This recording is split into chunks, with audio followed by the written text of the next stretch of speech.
අයිබෝන් පුතේ දැන් අපි හැමෝම දන්නවා මේ වෙනකොට 2025 A level maths paper එක තියලා ඉවරයි. දැන් මුළු ලංකාවම කතා වෙනවා PO paper එක තාමත් හොඳ සාර්ථක මට්ටමක තිබ්බ paper එකක් කියලා. ඉතින් මම කල්පනා කරා PO paper එකේ 13 B සංකීර්ණ සංඛ්‍යා ගාන සාකච්ඡා කරන්න. බලන්න කොච්චර හරි සරලව ගාන හදාගන්න පුළුවන්ද කියලා. right අපි එන වැඩේට යමු. බලන්න පුතේ මුලින්ම දීලා තිනවා W කියලා කෙනෙක්. හරි. මුලින්ම අපිට දීලා තිනවා W කියලා කෙනෙක්. දීලා තියෙන විදිය බලන්න W කියන කෙනා. මෙන්න මෙහෙම දීලා තියෙන්නේ. ඍණ මූල 2යි 3 ධන i. බෙදීම 1 ධන 2යි i. මේ දීලා තියෙන්නේ VG ආකාරය. ඒතර අපි දන්නවා සම්මත VG ආකාරය මොකද්ද? සම්මත VG ආකාරය කියන්නේ x ධන iy. xy කියන්නේ තාත්වික සංඛ්‍යා. හරි xy තාත්වික සංඛ්‍යාව වෙනකොට සම්මත සංකීර්ණ සංඛ්‍යාවක VG ආකාරය මේක. ඒතර මේ ආකාරයට පවතින සංකීර්ණ සංඛ්‍යාවක් ද්‍රවක ආකාරයක් බවට පත් කරන්න ඕන වුණොත් එයා කරන්නේ කොහොමද? මාපාංකය පොදු සාධකයේ විදිහට එළියට ගන්නවා. මාපාංකය කියන්නේ මොකද්ද? x වර්ගය ධන y වර්ගයේ වර්ගමූලය. ඒතර එයාව එළියට ගත්තට පස්සේ ඔයාට හැදෙනවා r cos theta ධන i sin theta ආකාරය. මෙන්න මේ ආකාරයට සංකීර්ණ සංඛ්‍යාවල් ලියාගත්තම r කියන්නේ එයාගේ මාපාංකය වෙනවා. theta කියන්නේ එයාගේ arg z බවට පත් වෙනවා. theta ලියන්නේ අපි ඍණ 180ත් ධන 180ත් අතර. 180 ධන 180 අතර. ඔන්නෝමයි අපි අර්ථ දක්වන්නේ. එහෙනම් අපිට දීලා තියෙන ගාන කියොත් අපි මුලින්ම සම්මත VG ආකාරයට සකස් කරගන්න ඕන. සම්මත VG ආකාරයට සකස් කරලා ඊට පස්සේ එයාගේ මාපාංකයේ පොදු සාධකයේ විදිහට එළියට අරගෙන ද්‍රවක ආකාරයට සකස් කරා නම් ඔය දීලා තියෙන උත්තරේ නිකම්ම එනවා. එහෙනම් අපි මෙහිමීට මේ ගාන හදාගෙන යමු. එතකොට මුලින්ම කරන්න තියෙන්නේ යට තියෙන පදේ අයින් කරන්න. අපි දන්නවා හැමතිස්සෙම යට තියෙන පදේ නැති කරන්න නම් එයාගේ ප්‍රතිබද්ධයෙන් වැඩි කරනවා. එහෙනම් අපි මුලින්ම ප්‍රතිබද්ධයෙන් වැඩි කරමු. 1 ඍණ 2යි i. 1 ඍණ 2යි i. එහෙනම් W ඍණ මූල 2යි වරහන් ඉවත් කරමු පුතේ 3යි 6යි i. i 2යි i වර්ගය. හරි 1 ධන 2යි i 1 ඍණ 2යි i. එකේ වර්ගය ඍණ 2යි i වල වර්ගය වර්ග දෙක අන්තරය. අපි හැමෝම දන්න දෙයක්. දැන් තා පොඩ්ඩක් සුළු කරමු. ඍණ මූල 2යි 3 මේ දෙන්න සුළු කරාම එනවා ඍණ 5යි i. ඍණ 2යි අපි දන්නවා i වර්ගය ඍණ 1යි අර්ථ දැක්වීම බෙදීම එකේ වර්ගය ඍණ දෙකේ වර්ගය 4යි i වර්ගය ඍණ 1යි. තුරාට වෙනවා මෙතනින් ඍණ 2යි ඍණ 1යි කියන්නේ ධන 2යි ධන 2යි 3යි කියන්නේ 5යි. 5 ඍණ 5යි මෙතනින් එනවා 5ක්. 5ක් අපිට එළියට ගන්න පුළුවන් මෙතනින් පොදු සාධකයේ විදියට 5ක් එළියට ගත්තම ඔයාට එනවා 1 ඍණ i බෙදීම 5. පුතේ 5ට 5 කැපෙනවා. ඊට පස්සේ ඍණ මූල දෙකෙන් අපි වරහනම ඉවත් කරලම දැම්මොත් ඍණ මූල 2 ධන මූල 2යි i. ඔන්න අපේ සම්මත VG ආකාරයට ආවා. දැන් ආයේ මාපාංකයට යමු.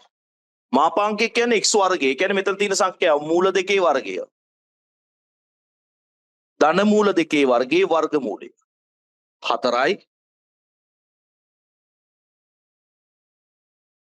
මෙතනින් එනවා 2ක් මෙතනින් 2ක් ඒ කියන්නේ 4යි 4 වර්ගමූලය කියන්නේ කීයද 2යි.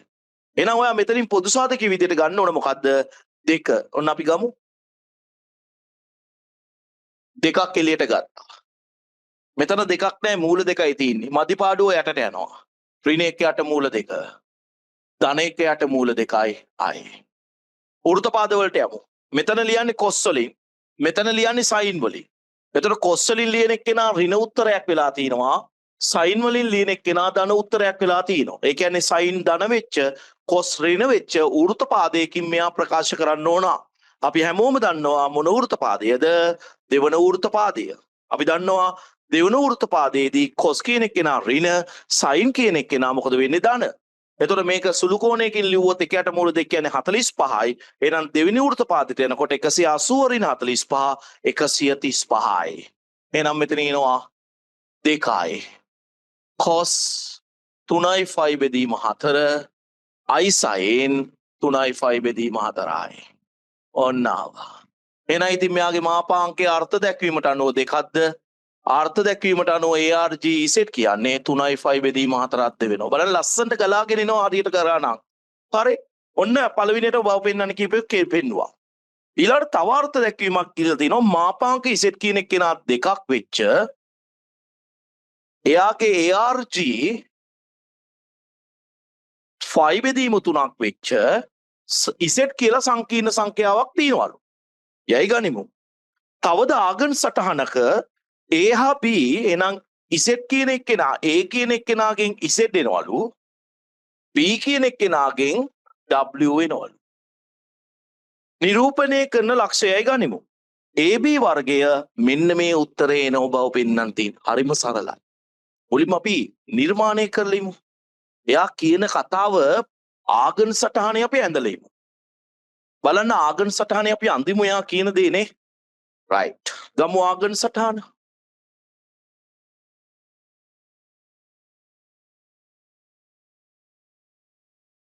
හරි මෙන්න මං ගත්ත ආගන් සටහන.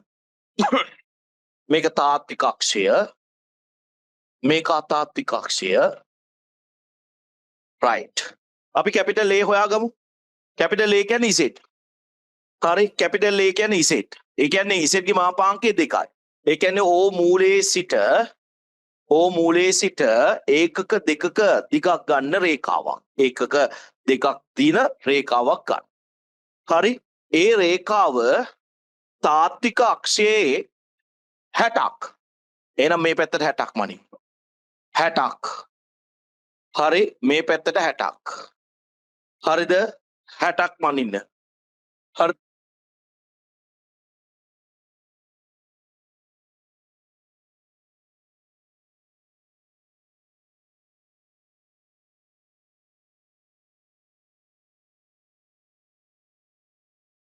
එතකොට තාත්වික අක්ෂයෙන් 60ක් ගන්න.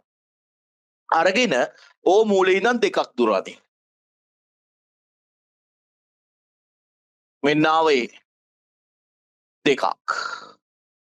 හරි ඔන්න A එතනින් තමයි මොකක්ද දෙන්නේ Z. හරිනේ ඊළඟට අපි 135ක් ගන්න O වල ඉඳන් දුර දෙකක් ගන්න. ඔන්න 135ක් ගමු. O වල ඉඳන් දුර දෙකක් ගත්තා. අන්න B ඒක තමයි W. එකක් දෙකයි. ඒතර මෙතන ඉඳන් 135යි. ඒතර අපි දන්නවා මේ කෝණය 45යි. එතකොට මේ කෝණය අපි දන්නවා 45යි.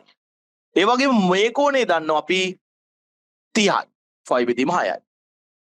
කෝණ ටික ලියා ගන්න. දැන් මගෙන් අහන්නේ මෙන්න මේ A වල සිට B ට තියෙන දුර. හරි A වල සිට B ට තියෙන දුර තිරසටම ඉන්නේ නෑ හොඳේ. right. A වල සිට B ට තිබෙන දුර හරි A වල සිට B ට පවතින දුර අහන්නේ. right. එතකොට අපි දැන් අපි යමු සංකීර්ණ සංඛ්‍යා වලින් ඔබට. බලන්න මෙතන කෝණය දන්නවා. හරි මෙතන කෝණය දන්නවා. මේ දෙන්න දන්නවා. එම කෝණයට සම්මුඛ පාදයේ දිග අහන්නේ. මේ ඇවිල්ලා තියෙන්නේ පුතේ සංකීර්ණ සංඛ්‍යා නෙමේ ත්‍රිකෝණමිතිය. මොකද්ද ත්‍රිකෝණමිතියේ cos ප්‍රමය. එහෙනම් මම මොකද කරන්නේ AOB ත්‍රිකෝණයට cos ප්‍රමය. හරි cos කෝණ දෙක එකතු කරලා ලියමු. සුළු කරන්නේ නැතුව ලියමු. 45 ධන 6. මොකද cos ප්‍රමය කියන්නේ? යම් කිසි කෝණයක cos එම කෝණේ නිර්මාණය වෙච්ච පාද දෙක වර්ග කරලා එකතු කරන්න සම්මුඛ පාදයේ වර්ගය අඩු කරන්න. බෙදන්න දෙවරක් එම පාද දෙකේ දිගවල් අතර ගුණිතේ. එහෙනම් මේකේ ඉන්නේ කොහොමද? දෙකේ වර්ගය ධන දෙකේ වර්ගය ඍණ AB වර්ගය. බෙදීම දෙවරක් දෙපැත්තේ පාද දෙක 2.2. cos ප්‍රමේය. මම මේක මෙහෙම ලිව්වේ cos 75 අපිට මතක නැති නිසා අපි ওই විදිහටම ප්‍රසාරණය ලියමු. cos 45යි. cos 30යි. sin 45යි. sin 30යි. මෙතන එනවා 4යි 4යි 8 ඍණ AB වර්ගය බෙදීම 8යි. අපට ආදේශ කරමු. cos 45 කියන්නේ එකට මූල 2යි. හරි. ඊළාට cos 30 කියන්නේ මූල 3 බෙදීම 2යි. sin 45 කියන්නේ එකට මූල 2යි. sin 30 කියන්නේ භාගයයි. මෙතන එනවා 8 ඍණ AB වල වර්ගය බෙදීම 8යි. බලන්න සුළු වෙන හැටි. දෙක කැපිලා යනවා හැම එකකම. ඒතකොට 8 දෙකෙන් කැපුණාම 4යි. ආයි මූල දෙක කැපිලා යනවා. 4න් මූල දෙකක් කැපුණාම 2යි මූල 2යි. එහෙනම් අපිට ඉතුරු වෙනවා කොහමද? මම මෙතනට යනවා. මූල 3 ඍණ එකක් ඉතුරු වෙනවා. මූල 3 ඍණ එකක්. මෙතනින් එනවා 8යි AB වර්ගය බෙදීම 2යි මූල 2යි. අරස්කුන්තේ දාන්න. 2යි මූල 2කින් අපි හැමෝම දන්නවා වැඩි කරන්න. එතකොට එනවා 2යි මූල 2 මූල 3 ඍණ 1 8 ඍණ AB වර්ගය. හරි මෙතනින් එනවා 2යි මූල 6යි 2යි මූල 2යි 8 ඍණ AB වර්ගය. ඉතින් අපි හැමෝටම ලස්සනට AB වර්ගය එනවා. මේ පද ටික මෙහෙට යවන්න මෙහා මෙහෙට આવම 8 ධන 2යි මූල 2 ඍණ 2යි මූල 6යි. ඔන්න ආව AB පච්චරයි. හරි ඊළඟට අපිට කියනවා AB වල මධ්‍ය ලක්ෂය C. AB වල මධ්‍ය ලක්ෂය C.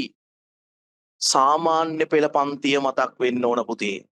සාමාන්‍ය පෙළ පන්තියේදී ජ්‍යාමිතික සම්බන්ධතාවක් ප්‍රකාශ කරනවා සමද්විපාද ත්‍රිකෝණයක ශීර්ෂය මගින් සම්මුඛ පාදය සමච්ඡේදනය වේ නම් ශීර්ෂය මගින් සම්මුඛ පාදය සමච්ඡේදනය වේ නම් හරි අනිවාර්යෙන්ම එම කෝණය 90යි.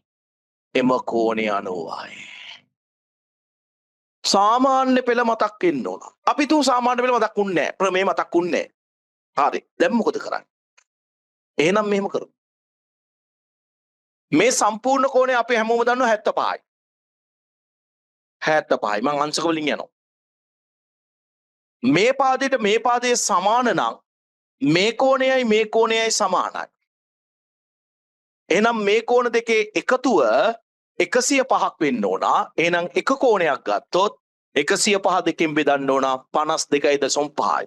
ඒ කියන්නේ මේ කෝණ දෙක 52.5යි. ඒ කියන්නේ AB OBA එහෙම නැත්නම් OAB 52.5යි. හරි. ඒ වගේම අපි දන්නවා මේ පාදයයි මේ පාදයයි සමාන කොටස් දෙකකට බෙදෙනවා නම් එතකොට මෙන්න මේ කෝණයත් සමාන කොටස් දෙකකට බෙදෙනවා. හරි. නැත්නම් කෝණ දෙක සමාන වෙනවා. ඒ කෝණ දෙක සමාන වෙනවා කියන්නේ 75න් භාගයක් එම කෝණයේ බවට පත් වෙනවා කීයක්ද?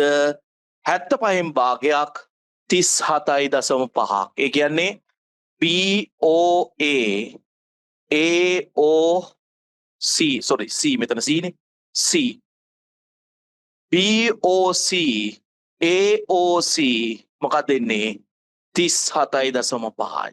මේ ඕලෙල් මතක නැත්තම් දැන් මේ දෙකේ කවු කරපම්මයි පුතේ 90යි. ඒ කියන්නේ මේ කෝණයයි මේ කෝණයයි 90 නම් මේකත් අනිවාර්යයෙන්ම 90යි. මේ කෝණයයි මේ කෝණයයි 90 නම් මේකත් අනිවාර්යයෙන්ම මොකද වෙන්නේ 90යි. ඔය ඇවිල්ලා තින්නේ ඍජු කෝණී ත්‍රිකෝණයක්. අපෙන් අහනවා AOC ත්‍රිකෝණය.